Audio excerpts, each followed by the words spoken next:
একটু ডালিয়া বানাবো। এখানে 1 বাটি ডালিয়া আছে, এই কৌটোর মাপে এখানে ডালিয়া আছে, আমি ঢেলে নিয়েছি।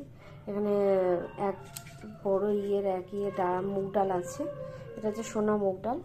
আর এখানে গাজর রেখেছি 2টো ছোটো সাইজের, মিষ্টি আলু 2টো, ফুলকপি নিয়েছি একটা ছোটো সাইজের, এখানে টমেটো আছে, সাদা জিরে আর শুকনো লঙ্কা, তেজপাতা। আর এটার মধ্যে দারচিনি, এলাচ, 3টে টমেটো, 2টো শুকনো লঙ্কা, একটা কাঁচা পাকা লঙ্কা, আর কাঁচা লঙ্কা আছে, পাকা লঙ্কাও আছে, গোটা জিরে, গোটা ধনে, আদা, সব কিছু একসাথে ভালো করে পেস্ট করে নিয়েছি। চলো তোমাদেরকে দেখাচ্ছি কীভাবে আমি ডালিয়া বানাই। একটা হাঁড়ি নিয়ে নিয়েছি, এই বড় হাঁড়িটার মধ্যে অর্ধেকটা জল দিয়েছি। জলটা গরম হয়ে গেলে তারপর এই মুগ ডালটা আর এটা দিয়ে দেবো। অ্যাকচুয়ালি মুগ ডালটা আমি একটু হালকা ভেজে নেব, আর আমি ডালিয়াটা একটুখানি ধুয়ে নেবো। কড়াই গরম হয়ে গেছে, ওটা ডালটা ঢেলে দেবো। ডালটা একটু বেশি করে দেবো, তাই একটু টেস্ট হবে। এই কাপের, ছোটো কাপের কৌটোর মাপে 1 কাপ দিয়েছি, আর এটা হাফ কাপ দিলাম। ডালটা একটু নাড়িয়ে দেবো, একটু কমিয়ে দেবো।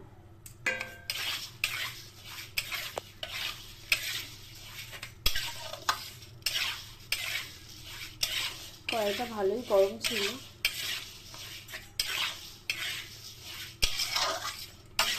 এবারটা ডালটাকে ভালো করে ধুয়ে নেব, ধুয়ে তারপর গরম জলের মধ্যে দিয়ে দেবো।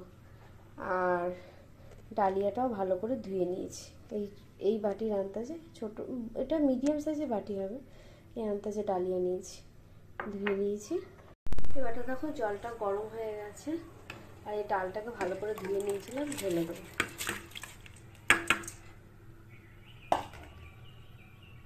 আর ডালিয়াটাও ঢেলে দেবো।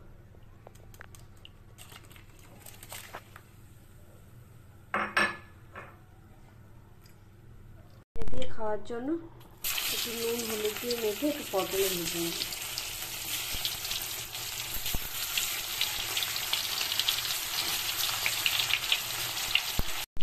এবারটা ডালিয়ার সাথে খাওয়ার জন্য পটলটাও ভাজা হয়ে গেছে, এত লালচে লালচে করে পটল ভেজেছি, তুলে নেব।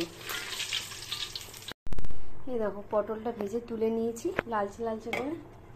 ওই তেলে আলুগুলো ভেজে নেবো 4-4টে। এইদিকে দেখো আলু ভাজা হচ্ছে, আর এইদিকে এই যে ডালিয়াটা, যখন এরকম চেপে থাকবে ডালিয়াটা, তখন গাজর আর মিষ্টি আলুটা দিয়ে দেবো।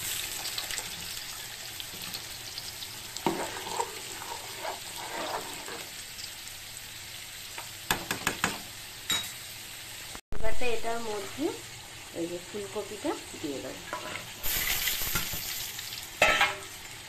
দিয়ে একটু নাড়িয়ে নেব।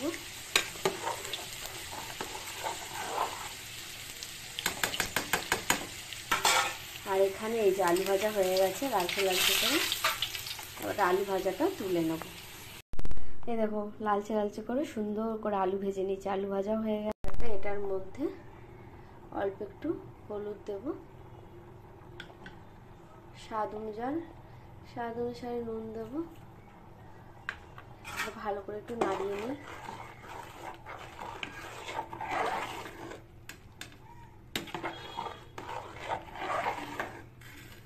এই দেখো ডালটাও গলে এসছে।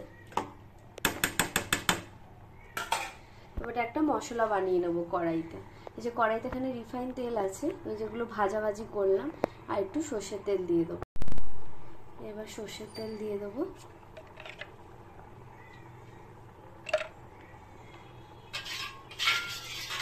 এবার একটা শুকনো লঙ্কা দিয়ে দেবো,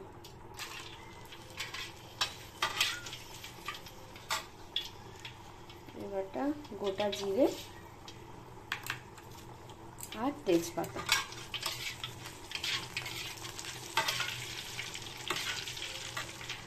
এটার মধ্যে এবারটা একটা টমেটো দিয়ে দেবো। এখানে যে ডালিয়াটা ফুটছে, আর এই যে মশলাটা পেস্ট করে রেখেছিলাম, 2 চামচ মতো দিয়ে দেবো।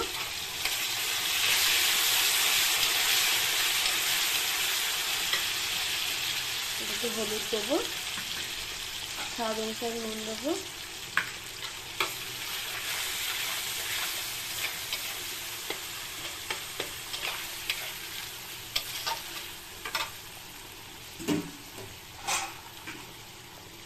অল্প একটু জল দিয়ে দেবো।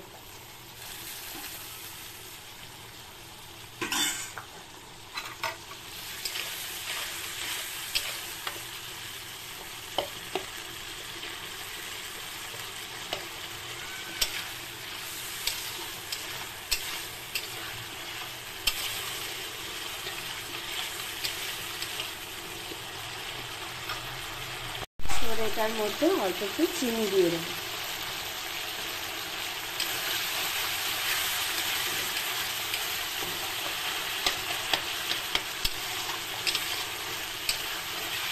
হয়ে গেছে, গ্যাসটা বন্ধ করে দিলাম।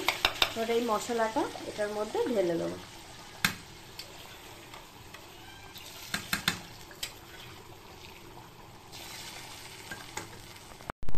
এবার এই কড়াইয়ের পুরো মশলাটা এটার মধ্যে ঢেলে দিয়েছি। এবার একটা ভালো করে নাড়িয়ে নেব। ডালিয়াটা খেতে অপূর্ব হয়, এইভাবে তোমরা ডালিয়া যদি বানাও অপূর্ব খেতে হয়। লাস্টে একটু ঘি আর গরম মশলা দেব। হয়েই এসছে, অল্প একটু ঘি দিয়ে দেবো,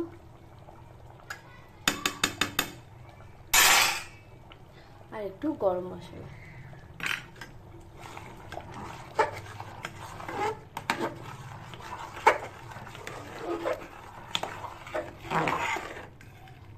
পুরো রেডি হয়ে গেছে, নামিয়ে তারপর তোমাদেরকে দেখাচ্ছি।